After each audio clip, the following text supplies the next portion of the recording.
जिस घर में एक से अधिक मालिक होते हैं, जिस घर में एक से अधिक मुखिया होते हैं, घर के सब लोग मालिक रहते हैं, वो घर ज़्यादा दिन तक नहीं चल पाता है। कितना भी बढ़िया गाड़ी हो, कितना भी महंगा गाड़ी हो, अगर उसका चारों पहिया निकाल कर रख दिया जाए तो गाड़ी टस से मस नहीं होगा। अच्छे मित्र तभी काम आएंगे जब आपको सहायता की ज़रूरत पड़ता हो, और सच्चे मित्र वो होते हैं जो दुख के घड़ी में आपकी मदद कर सके। सुख में तो पूरा दुनिया आपके साथ होता है, लेकिन सच्चा मित्र वही होता है जो दुख के समय में आपका साथ दे।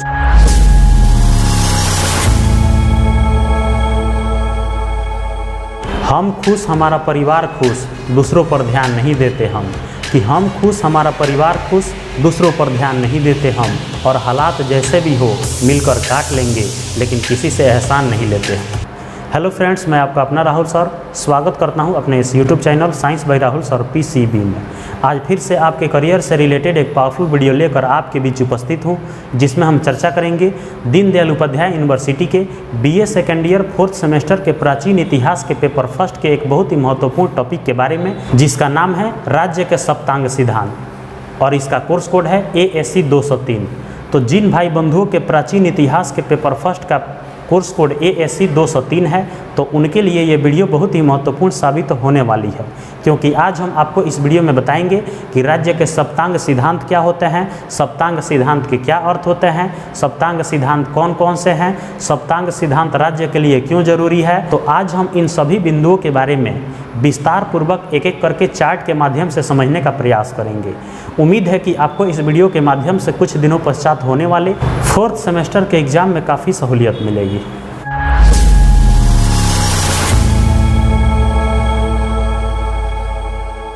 तो राज्य के सप्तांग सिद्धांत आपके प्राचीन इतिहास का ऐसा टॉपिक है जिससे हर साल प्रश्न पूछे जाते हैं, और उम्मीद है कि इस बार भी प्रश्न पूछे जाएंगे।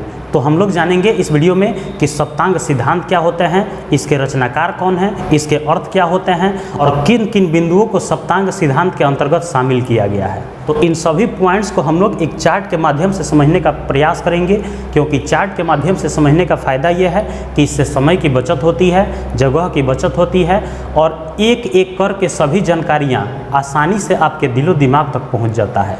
इसीलिए आप देखे होंगे कि हमारा हर एक वीडियो चार्ट पर ही आधारित होता है। ठीक वैसे ही हम लोग सप्तांग सिद्धांत को भी चार्ट के माध्यम से ही समझने का प्रयास करेंगे। तो सबसे पहले ऊपर आप हेडिंग देंगे राज्य के सप्तांग सिद्धांत, और वहाँ से लिखना शुरू करेंगे। सबसे पहले जानेंगे हम लोग कि सप्तांग सिद्धांत के रचनाकार कौन है, मतलब कि सप्तांग सिद्धांत को आखिर बनाया किसने। तो यहाँ पे हम क्या लिखे हैं, रचनाकार, मतलब कि सप्तांग सिद्धांत की रचना किसने की है। तो आपका आंसर हो जाएगा कौटिल्य, चाणक्य या विष्णुगुप्त। कौटिल्य कहिए या चाणक्य कहिए या विष्णुगुप्त कहिए, तीनों एक ही व्यक्ति का नाम है। चाणक्य एक बहुत ही विद्वान व्यक्ति थे, बहुत ही विद्वान अर्थशास्त्री थे, और वे कई नियम दिए हैं। जैसे चाणक्य की कई नीतियां हैं, चाणक्य के कई सिद्धांत हैं, उन सिद्धांतों का पालन अगर आप करेंगे तो बहुत आगे तक जाएंगे। तो चाणक्य भी राज्य को चलाने के लिए सप्तांग सिद्धांत दिए हैं, और सप्तांग सिद्धांत के अंतर्गत उन्होंने अनेकों बातें बताई है। उन सबको हम लोग एक एक करके समझेंगे। तो सप्तांग सिद्धांत का रचना किसने किया था, कौटिल्य ने किया था। अगला नंबर पॉइंट है सप्तांग का अर्थ, मतलब कि सप्तांग का अर्थ क्या होता है। तो सप्तांग जो शब्द है ये दो शब्दों के मिलने से बना है।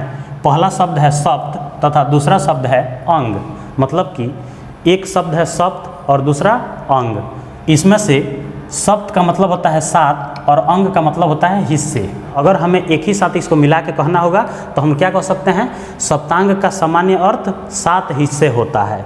इसका मतलब कि कौटिल्य ने शरीर के 7 अंगों के आधार पर सप्तांग सिद्धांत दिए थे। 7 अंगों के आधार पर ही सप्तांग सिद्धांत बनाए थे, जिसके आधार पर राज्य को चलाने में काफ़ी सहूलियत मिलती है। आप हेडिंग क्या बनाएंगे, सप्तांग का अर्थ, और वहाँ से लिखना शुरू करेंगे। सप्तांग शब्द की उत्पत्ति 2 शब्दों के मिलने से हुई है। पहला शब्द सप्त तथा दूसरा अंग तथा दूसरा शब्द अंग है। इनमें से सप्त शब्द का अर्थ 7, जबकि अंग का अर्थ हिस्सा होता है। कौटिल्य ने सप्तांग का वर्णन शरीर के 7 अंगों के आधार पर किया है। तो सबसे पहला इसमें आता है स्वामी। स्वामी का अर्थ होता है राजा। किसी भी राज्य को चलाने के लिए पहला पॉइंट क्या होना चाहिए, उसमें राजा होना चाहिए, मतलब कि स्वामी होना चाहिए, एक मालिक होना चाहिए।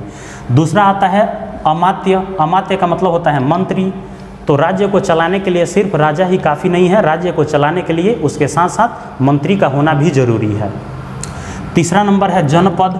जनपद का मतलब होता है सीमा रेखा, मतलब कि राज्य का कहाँ से कहाँ तक सीमा रेखा है, उसमें रहने वाले लोगों को कौन कौन से अधिकार दिए गए हैं, उनमें रहने वाले लोगों के लिए क्या नियम बनाए गए हैं, उनको कैसे अनुशासन में रहना है, ये सब आता है जनपद के अंदर, मतलब कि उनकी सीमा रेखा कहाँ तक है।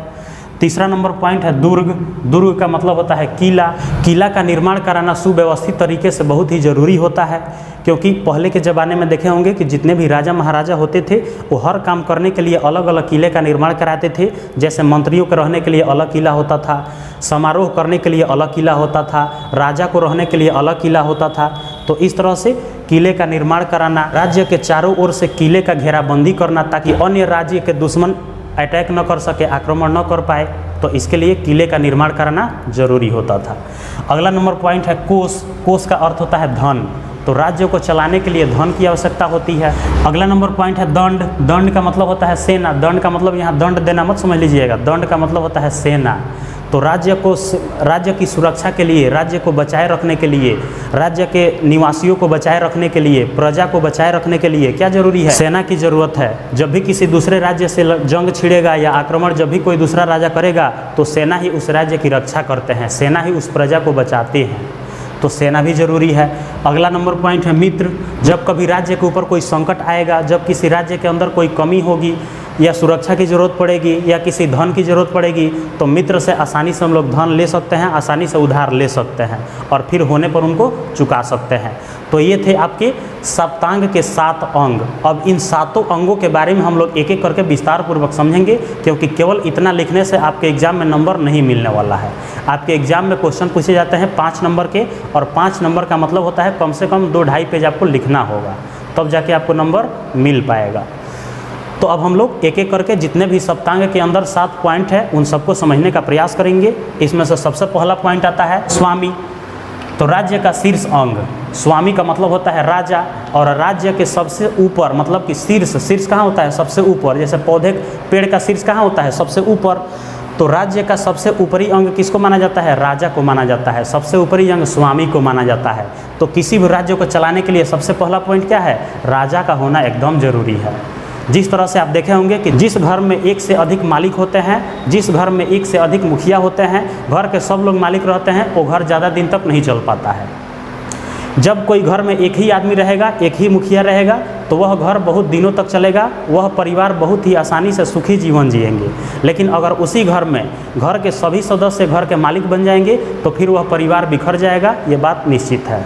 ठीक वैसे ही किसी भी राज्य को चलाने के लिए सबसे पहला पॉइंट क्या है कि उसमें एक समझदार राजा का होना जरूरी है, स्वामी का होना जरूरी है।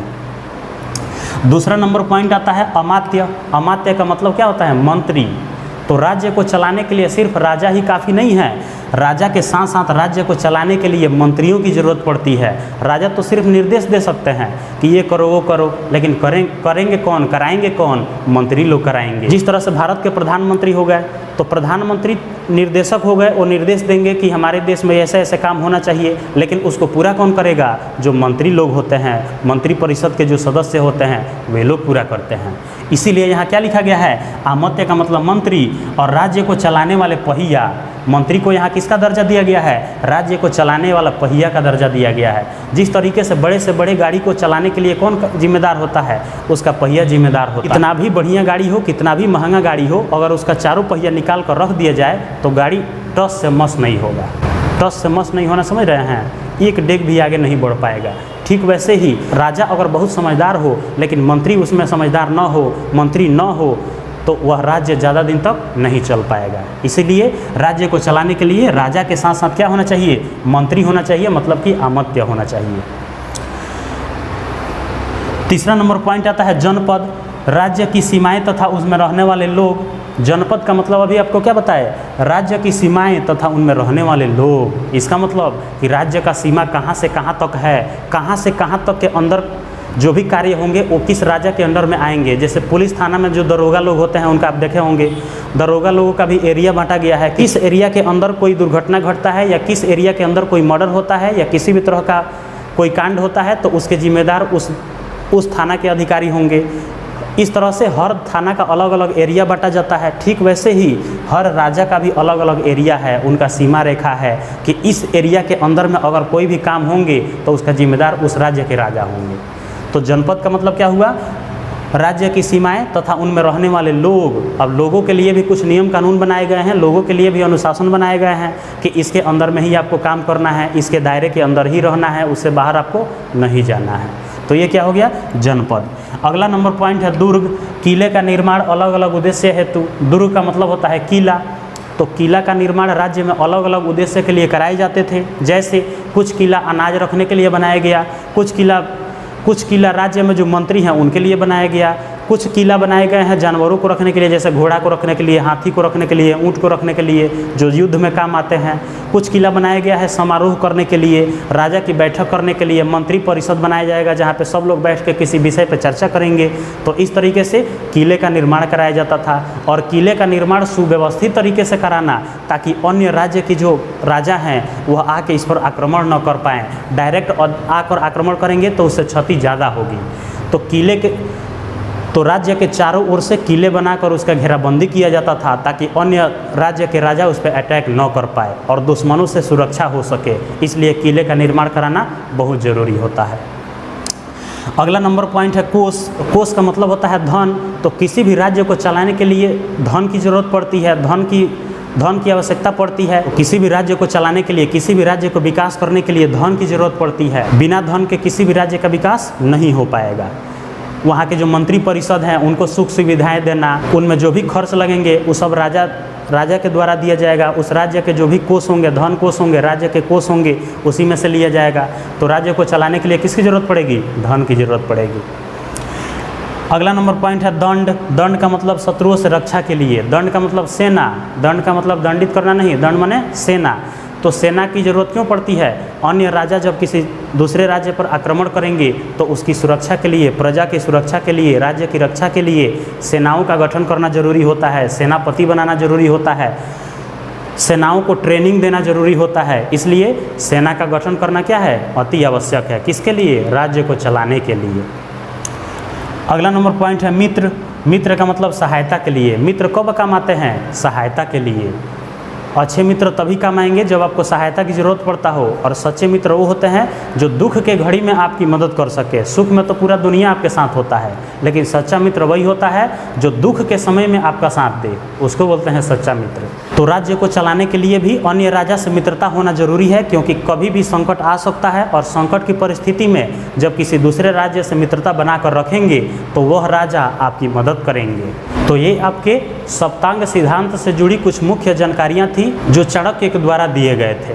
उम्मीद है कि आपको सभी पॉइंट्स बढ़िया से समझ में आए होंगे, और इस वीडियो के माध्यम से कुछ दिनों पश्चात होने वाले 4th सेमेस्टर के एग्ज़ाम में काफ़ी सहूलियत मिलेगी।